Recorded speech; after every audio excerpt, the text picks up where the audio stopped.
Corona سے بچنے کی اس تدبیر کے ساتھ ایک نیا مسئلہ پیدا ہوا۔ وہ مسئلہ یہ ہے کہ جن کے گھر میں کھانے کے لیے خوراک ہے وہ تو گھر میں رہیں 14 دن 15 دن مہینہ 2 مہینے، جتنے تک حکومت کرونا سے جان نہیں چھڑا لیتی اس وقت تک وہ تو لوگ گھر میں رہیں۔ لیکن جو بندہ صبح جاتا ہے اور شام کو واپس آتا ہے اور تب اس کے گھر کا چولہا جلتا ہے، اب اس کا کیا کیا جائے؟ کرونا سے مرنے کے چانسز اگر 2% ہے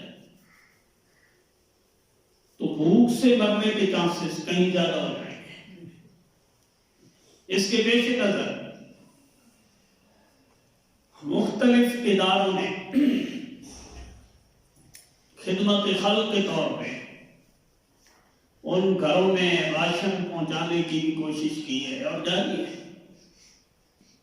بڑے بڑے ادارے اس پہ کام کر رہے ہیں اور وہاں تک راشن پہنچانے کی کوشش کی جا رہی ہیں، مگر ان اداروں نے بھی آخرکار یہ کہہ دیا ہے کہ اگر 60 لاکھ آبادی میں ہم 20,000 لوگوں تک راشن پہنچا سکتے ہیں تو باقیوں کا ذمہ دار کون ہے؟ وہاں تک یہ کس طرح ان کا خوراک پہنچائی جائے اور کون ہے جو ان تک پہنچائے گا؟ تو یہ ایک ایسی پریشانی ہے، یہ ایک ایسا مسئلہ ہے کہ جس کے اوپر پوری امت مسلمہ یا جن لوگوں کے دل درد کرتے ہیں اور جن کو تکلیف محسوس ہوتی ہے وہ پریشان ہیں اس بارے میں کہ ان لوگوں کا کیا بنے گا۔ موت آنی ہے، اس کے لیے کوئی یہ نہیں ہوتا بھائی بندہ کرونا سے مر جائے گا، کینسر سے مر جائے گا، ملیریا سے مر جائے گا، ڈینگی سے مر جائے گا، ہارٹ اٹیک سے مر جائے گا، بغیر بیماری کے بھی بندے مر جاتے ہیں۔ موت اٹل حقیقت ہے،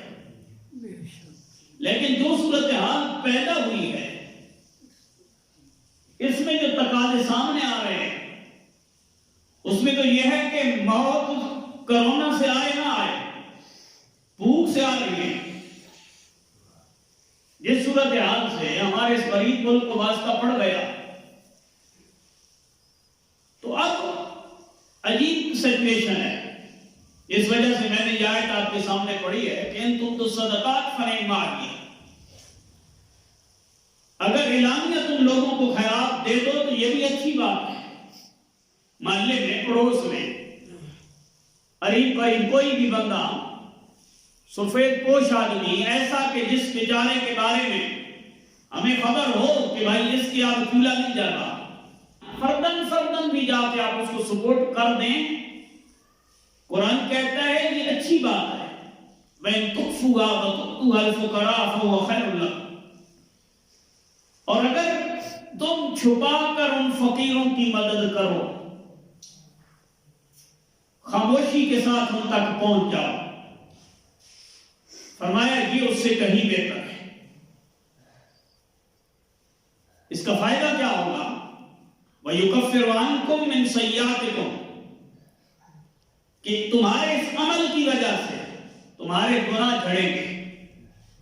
اللہ کریم تمہارے گناہوں کو معاف فرمائے گا۔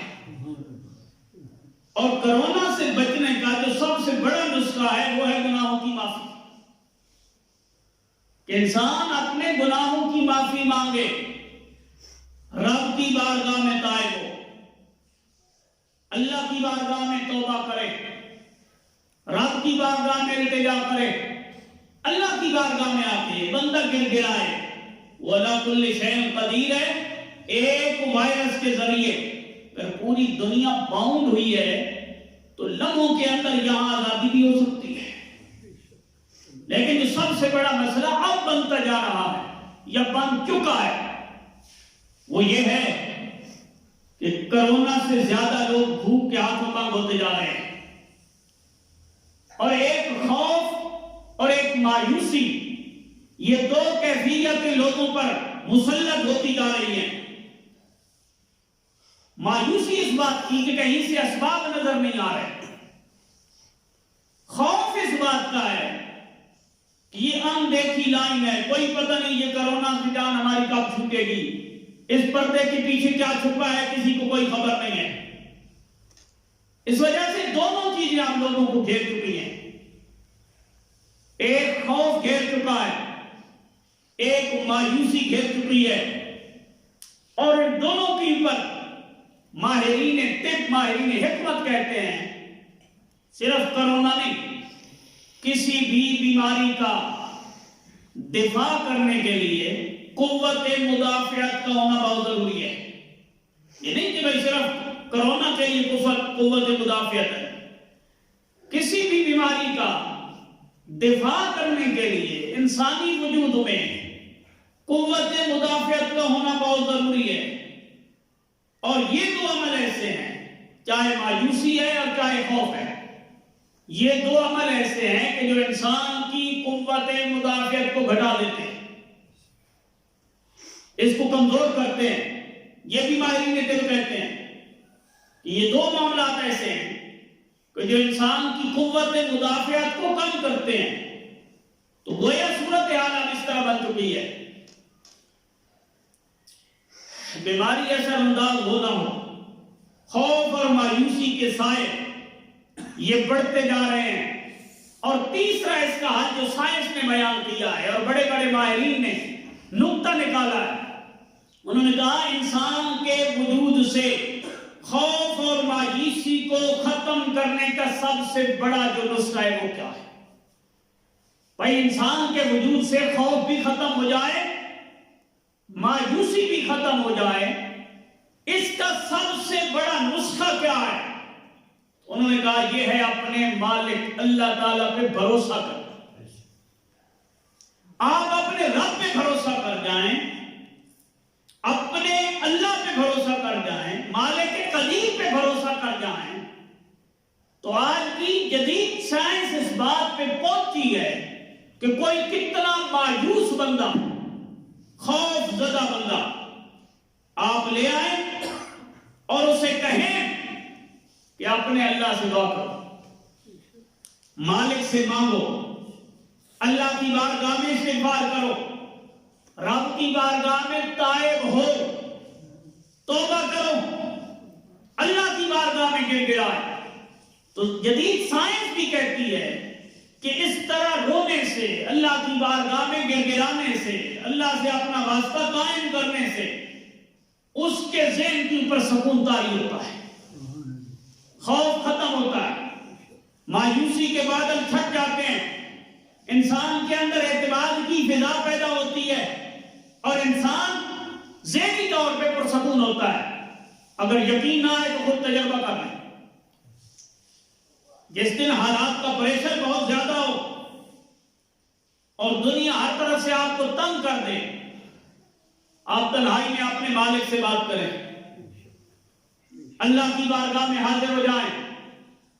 اور اپنے مالک کی بارگاہ میں جا کے اپنے مسائل کی گٹھڑی اٹھا کے رکھ دیں اور اللہ کی بارگاہ میں التجا کریں کہ مولا یہ تو ساری چیزیں بس سے نکلتی جا رہی ہیں، تیرے علاوہ کوئی پاور نہیں ہے، تیرے علاوہ مسئلوں کو حل کرنے والا کوئی نہیں، تو ہی ہے جو غریبوں کا، جو کمزوروں کا، جو مضطرب لوگوں کا سننے والا ہے۔ کبھی جا کے آپ یہ کہہ دیں، آپ یقین کریں گے یہ چند لمحوں کی یہ رونا، یہ چند لمحوں کا اللہ کی بارگاہ میں التجا کرنا، ادھر آپ کی آنکھوں سے آنسو برسیں گے، ذہن پہ سکون کی بارش ہوگی۔ تو یہ جو خوف اور مایوسی پھیلائی جا رہی ہے اور انداز ایسا ہے کہ انسان کا ذہن کسی نتیجے پہ نہیں پہنچ پاتا کہ یہ تماشا کیا ہے،